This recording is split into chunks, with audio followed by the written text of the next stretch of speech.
Bonjour à tous. Le thème d'aujourd'hui, c'est ne passons pas à côté de l'appel de Dieu. Voyons la parole de Dieu, Jérémie 1 à partir du verset 4. C'est l'Éternel qui parle à Jérémie. La parole de l'Éternel m'a été adressée. Avant de te former dans le ventre de ta mère, je te connaissais, et avant que tu naisses, je t'avais consacré, je t'avais désigné prophète pour les nations. J'ai répondu, ah, Seigneur éternel, je ne sais pas parler, car je suis trop jeune. L'Éternel m'a dit, ne prétends pas que tu es trop jeune, car tu iras trouver tous ceux vers qui je t'enverrai, et tu diras tout ce que je t'ordonnerai. N'aie pas peur d'eux, car je suis moi-même avec toi pour te délivrer, déclare l'Éternel. Puis l'Éternel a tendu la main et a touché ma bouche avant d'ajouter, j'ai mis mes paroles dans ta bouche. Donc, l'Éternel nous connaît même avant qu'on soit né. Il nous connaissait déjà. Et il nous avait consacrés, désignés dans son appel, avant même qu'on soit né. Et donc, nous voyons des fois l'appel de Dieu, mais nous refusons de croire que c'est l'appel de Dieu tout simplement parce que nous avons peur. Peur de cet inconnu, parce que l'être humain a peur de l'inconnu. Et nous avons peur donc de cet inconnu, parce que nous prétendons, comme dit la parole, d'être trop jeunes. D'autres, ils vont prétendre qu'ils sont trop timides. Mais n'aie pas peur, parce que l'Éternel est avec toi. Il mettra ses paroles dans ta bouche lorsque tu parleras de lui. Alors n'aie pas peur de parler en public. N'aie pas peur, parce que l'Éternel sera avec toi. Parce que c'est l'appel qui t'avait prévu pour toi. Alors, nous allons voir aussi dans 2 Timothée 4 à partir du verset 2.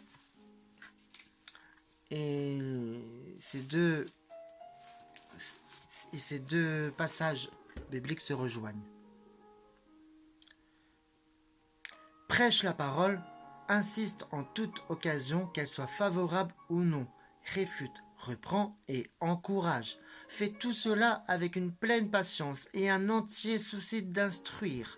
En effet, un temps viendra où les hommes ne supporteront pas la saine doctrine. Au contraire, ayant la démangeaison d'entendre des choses agréables, ils se donneront une foule d'enseignants conformes à leurs propres désirs. Ils tourneront l'oreille de la vérité et se tourneront vers les fables. Mais toi, sois sobre en tout, supporte les souffrances, accomplis la tâche d'un évangéliste, remplis bien ton ministère. Donc, c'est clair, c'est que on doit prêcher la parole de Dieu. Parce que cela est la volonté de Dieu. Parce que lui-même nous a accordé le ministère d'un évangéliste. Tout simplement. Alors, pour cela, on peut prêcher la parole en toute occasion. C'est pas marqué bien sûr dans les métros, etc. Mais cela en fait partie de toute occasion.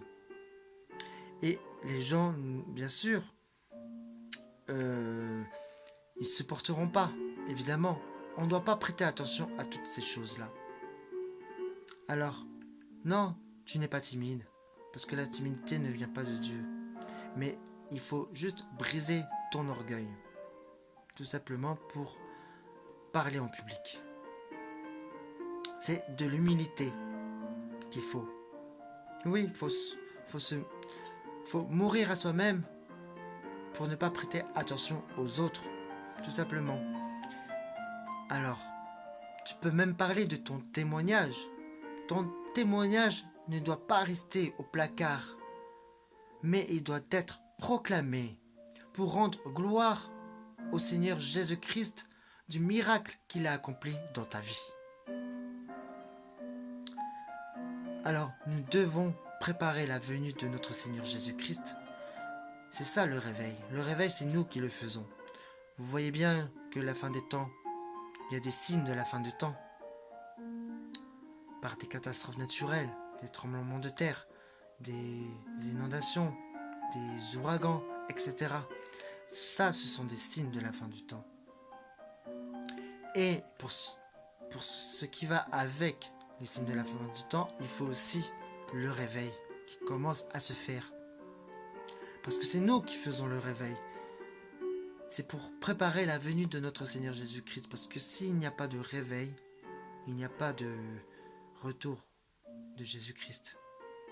Parce que pour qu'il vienne, il faut que tout le monde ait au moins cette connaissance du bien et du mal. Comme ça, eux, ils ne pourront pas dire « je n'ai pas été prévenu ».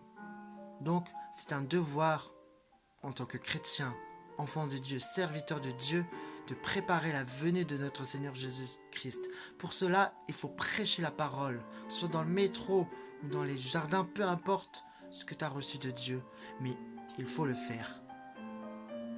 Il faut être un évangéliste. Pas être dans la peau d'un évangéliste, mais il faut accomplir ce que Dieu nous demande en tant que serviteur de Dieu. Tout simplement. Alors, donc, évangélisons, prêchons la parole, par notre témoignage, prêchons l'amour de Jésus, la mort et sa résurrection, l'amour de Jésus, parce que c'est le plus beau cadeau qu'il puisse faire. C'est la vie éternelle. Voilà, donc, soyez bénis, soyez encouragés et préparons la venue de notre Seigneur Jésus-Christ. Pour cela, ne passons pas à côté de l'appel de Dieu. Oui, parce que si nous passons à côté, nous serons jugés pour ce qu'on a été appelé à faire et pas pour ce qu'on a fait. Il nous dira très certainement, combien d'âmes as-tu sauvé? Est-ce que tu es allé vers cette personne que je t'ai dit? Tu répondras, bien sûr si tu ne l'as pas fait, bah non, mais c'est un devoir. Un devoir en tant qu'enfant de Dieu, de serviteur de Dieu. Alors, ne passons pas à côté de l'appel de Dieu parce que nous voulons être dans notre confort, être bien. Voilà, on peut aller aux réunions, aux cultes, etc. Mais est-ce que cela est suffisant pour Dieu? Réfléchissons bien.